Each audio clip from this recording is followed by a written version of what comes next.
اچھے اچھوں کے پسینے نکل جاتے ہیں مائک کے سامنے۔ ایک لطیفہ میں آپ کو سناؤں کہ ایک آدمی تھا جو شاعر بن رہا تھا، شاعر تھا نہیں، وہ بتکلف شاعر تھا۔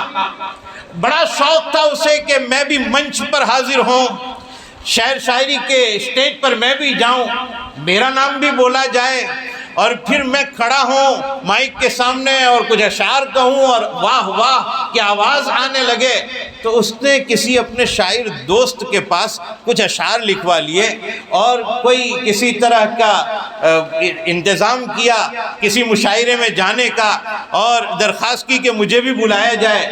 خیر وہ پہنچ گیا اور اب اعلان ہوا، اس کی باری آئی۔ اس نے جو اشعار اپنے دوست کے پاس لکھوائے تھے وہ جیب میں رکھے ہوئے تھے، اور اسی بھروسے پر وہ آیا تھا کہ جیب میں سے کاغذ نکال کر اندر دیکھ کر پڑھ لوں گا۔ 4-6 مرتبہ پڑھ بھی چکا تھا، ایک آدھ مصرع یاد بھی ہو چکا تھا، لیکن جب وہ اسٹیج پر پہنچا اور مائک کے سامنے کھڑا ہوا اور شعر پڑھنا اس نے شروع کیا، جس کا پہلا مصرع یہ تھا: جلی شمع ہوا پروانے کا خون، جلی شمع، اور یہ بولنے کے ساتھ ساتھ وہ جیب میں ہاتھ بھی ڈال رہا ہے وہ کاغذ نکالنے کے لیے۔ جلی شمع ہوا پروانے کا خون، جلی شمع ہوا پروانے کا خون، کبھی اس جیب میں کبھی اس جیب میں کبھی اوپر ٹٹول رہا ہے اور کاغذ نہیں مل رہا ہے، اور اندر ہی اندر بیویوں کو برا بھلا، بیوی کو برا بھلا بھی کہہ رہا ہے کہ جس کوٹ کے اندر اور جس